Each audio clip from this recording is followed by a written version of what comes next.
Hello বন্ধুরা, কেমন আছো সবাই? আশা করি সবাই ভালো আছো, সুস্থ আছো। আমি অনেক ভালো আছি। তো চলো, আজকে তোমাদের সামনে একটা সুন্দর রেসিপি নিয়ে চলে এসেছি। তো দেখতেই পাচ্ছ এখানে আমি কি বানিয়েছি। এটার নাম হলো শাহি টুকরা। তো চলো, তোমাদের সাথে আমি এই রেসিপিটি শেয়ার করব কেমন করে বানিয়েছি। তো চলো, সঙ্গে থাকো, ফুল ভিডিওটা ওয়াচ করতে থাকো। তো দেখতে কত লোভনীয় লাগছে না? খেতেও কিন্তু তেমনই টেস্ট। ব্রেড তো আমরা ঘরের সবাই এমনি খেয়ে থাকি, কখনো ব্রেড জ্যাম, ব্রেড বাটার, তো আরও ব্রেড চপ, নানান রকমের করে কিন্তু আমরা ব্রেড খেয়ে থাকি। তো চলো, ব্রেড দিয়ে একটা দারুণ সুন্দর, পাউরুটি দিয়ে দারুণ সুন্দর একটা রেসিপি তোমাদের সামনে শেয়ার করছি। একদম সুইট রেসিপি। তো চলো, এই সুইট রেসিপিটা বানানোর জন্য আমার কি কি লাগছে, কিভাবে বানাচ্ছি, সবটাই তোমাদের সাথে শেয়ার করবো। প্লিজ বন্ধুরা, কেউ স্কিপ করে ভিডিওটা দেখো না, তোমাদেরকে অনুরোধ রইল ফুল ভিডিওটা ওয়াচ করো। তো বন্ধুরা, তোমরা দেখতেই পাচ্ছ আমি একটা পাত্রে বসিয়ে দিয়েছি চিনির শিরা বানাতে। এখানে আমি বড় 3 চামচ মতন চিনি দিয়ে একটু জল দিয়ে হালকা পাতলা একটা শিরা বানাবো, একদম পাতলা মতনই। কোনো এখানে তার মোটা একদম শিরা করতে হবে না। তার এদিকে দেখো, দুধটা আমি একদম ঘন দুধ নিয়ে বসিয়ে দিয়েছি। একটু দুধ, যেটা দিয়ে আমি একটু ক্ষীর বানাবো, ক্ষীর মতন, দুধটাকে একটু জাল দিতে দিতে শুকিয়ে নেব। তো তোমরা চাইলে খোয়া ক্ষীরও ইউজ করতে পারো এর মধ্যে। আমার কাছে খোয়া ক্ষীর নেই। এখানে আমি কিছুটা গুঁড়ো দুধ অ্যাড করবো। আর এখানে দেখো, একটা এলাচ ফাটিয়ে দিয়ে দিলাম। আর চিনির শিরাটাতেও আমি একটা এলাচ ফাটিয়ে দিলাম। তো এই জিনিসগুলো আগে রেডি করে নিই, তারপর পুরো বিধিটা তোমাদের সামনে দেখাচ্ছি। তো দেখো, এখানে আমি দিয়ে দিয়েছি গুঁড়ো দুধ মোটামুটি 3-4 চামচ দিয়ে দেব, তা যাতে দুধের ঘনত্বটা আরও সুন্দর, একদম গ্রেভি। দেখো, খুব সুন্দর একটা গ্রেভি কিন্তু আমার তৈরি হয়ে গেল। তো এটা এখন সাইডে রেখে আমি চিনি শিরাটা যেটা রেডি হয়ে গেছে সেটাও সাইডে রেখে দেবো। এখন নেক্সট কি করছি সেটা তোমরা সঙ্গে থাকো, ফুল ভিডিওটা দেখতে থাকো।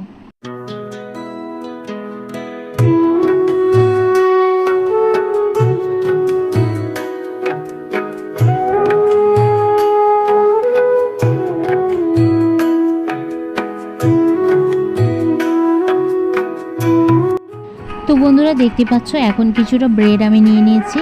তো ব্রেডের 4-5টা আমি কেটে নেব, তোমরা চাইলে না কেটেও নিতে পারো।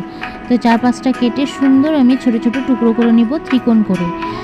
তো চলো, ব্রেডটা কেটে নিয়ে তারপর বন্ধুরা দেখো, আমার ব্রেডগুলো সম্পূর্ণ কাটা কমপ্লিট। আর এখানে আমি বসিয়ে দিচ্ছি রিফাইন অয়েল। এখানে আমি ব্রেডগুলোকে সুন্দর লাল করে ভেজে নেব। তোমরা চাইলে ঘি ইউজ করতে পারো, ঘিটা দিলে এটা টেস্টটা আরও বেশি হয়।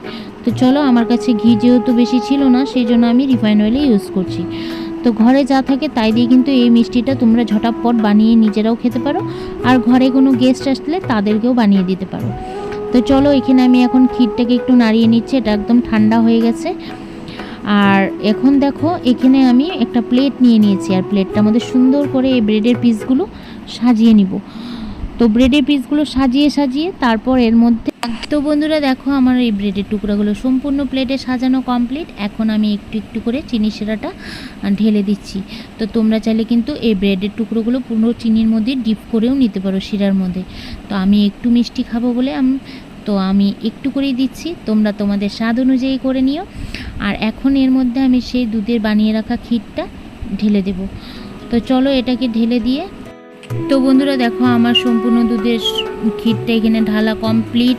এখানে যতটুকুন দরকার ততটুকুনি আমি ঢেলে দিলাম। আর এর মধ্যে আমি কিছু আলমন্ডস দিয়ে সাজিয়ে নিচ্ছি। তো একটু সুন্দর করে ডেকোরেশন করে নিই। তোমরা চাইলে কিশমিশ, কাজু, যে যেরকম ড্রাই ফ্রুটস ঘরে থাকে সেভাবে সাজিয়ে নিতে পারো। আমি আমার মতন করে নিচ্ছি, তোমরা তোমাদের স্বাদ অনুযায়ী সাজিয়ে নিও। তার মধ্যে কিছুটা আমি দিয়ে দিচ্ছি শুকনো গোলাপ ফুলের পাপড়ি।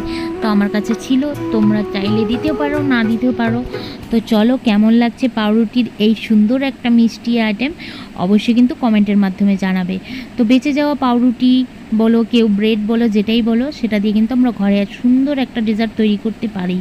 আর আমরা নিজেও খেতে পারি, ঘরে কেউ কোনো অতিথি আসলেও কিন্তু সুন্দর ঝটাপট বানিয়ে দেওয়া যায়। এই ডেজার্টটা বানাতে কিন্তু বেশি একটা সময়ও লাগে না, আর খুব কম উপকরণেই হয়ে যায়। বন্ধুরা, যদি তোমাদের এই ভিডিওটা ভালো লেগে থাকে অবশ্যই একটা লাইক, কমেন্ট, শেয়ার করে দিও। আর তোমাদেরকে অসংখ্য ধন্যবাদ এই ভিডিওটা দেখার জন্য। তো আজ আসছি, আগামীকাল চলে আসবে নতুন আর একটি ভিডিওর সাথে। ততক্ষণ পর্যন্ত সুস্থ থেকো, ভালো থেকো। আর প্লিজ চ্যানেলটিকে সাবস্ক্রাইব করে দিও, পাশে থাকা নোটিফিকেশান বেলটি কিন্তু অল করতে ভুলো না। আর তো টাটা আজকের মতন। আর এই ডেজার্টের আইটেমটা কেমন লাগলো কমেন্ট বক্সে অবশ্যই জানাও।